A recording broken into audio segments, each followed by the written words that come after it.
start by thinking about how our fear absolutely dictates and how we feel and how we act. So, and what it does to the brain. So what we know is we've got some very basic circuitry in our brain. They call the limbic system. It's the emotional system, which is absolutely essential for us to have so that we know when there's something scary or threatening and we take action.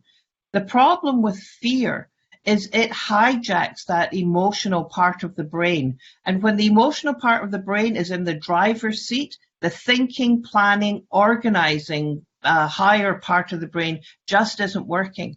So when fear comes in, thinking and planning go out the window. So what we can do is one of the most important things is to recognize that sensation, the bodily sensation of fear, and start doing some deep breathing. Fear has come in, my breath must come in even more strongly. And the mindfulness also, when the fear comes in, then get moving. So there are some physical things that we can do, and then there are some things around routines. But I'm curious, Anne, what things you would include as well in dealing with fear.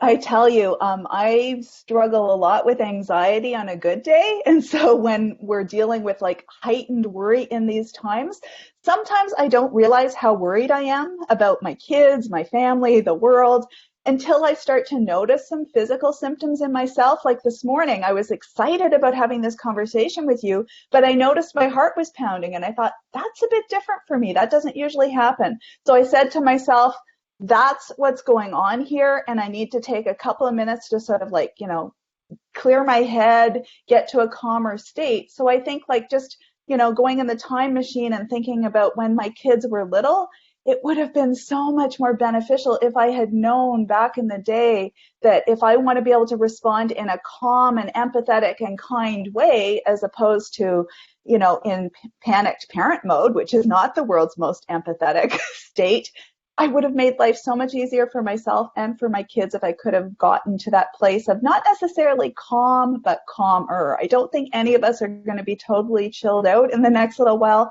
but we can put the brakes on some of that level of anxiety and fear and just sit with those emotions a little, I guess. Yeah. Oh, and I love that. I love that, giving permission to have your emotion. And that allows you that little bit of distance to be able to reflect on the emotion rather than just being slave to it driving.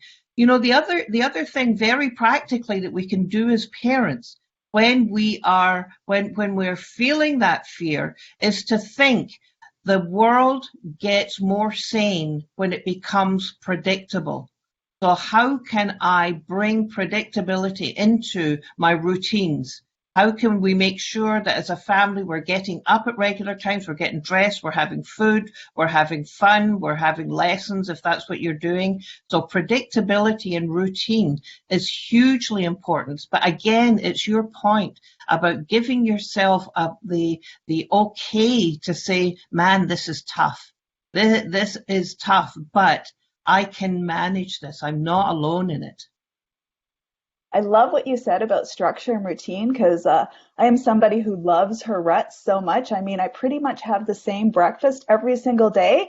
And I read somewhere that, that's a really smart thing to do because you're reducing the decision drain, and it is comforting and reassuring. So I'm thinking like, yes, a lot of things are changing right now, but if you're a really freaked out 3 or 4-year-old who is understandably freaked out, wouldn't it be great to have your favorite bowl and your favorite cereal still show up on the breakfast table, and for somebody to tuck you in with the same bedtime story at night? I mean, just having simple anchors to the two ends of the day and that sense that, we're going to get through this together, that would be hugely comforting to me as a little kid, and even as a grown-up, delivering that comfort and care to the child. So reassuring for me as well. Yeah. So Anne, tell me more about decision drain. I love that term. Yes, this was a study that was done showing that, if you want to not feel maxed out in your life, then come up with a uniform to wear to work every day. And right now, I mean, like, we don't even have to worry about that. But, like maybe you always wear black pants and a sweater, and all that changes is every day the color of the sweater. You don't have to every day say, oh no, should I wear my blue skirt and my, pink blouse or whatever?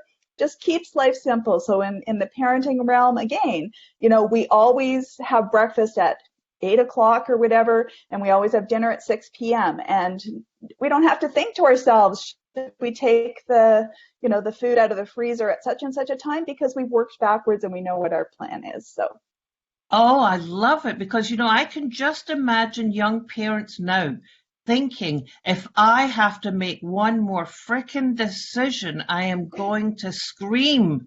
So this is such great advice to narrow it down, get a routine, have predictability, get that decision draining out of the equation, and it leaves you more to be with your kids so they feel felt by you. I love it.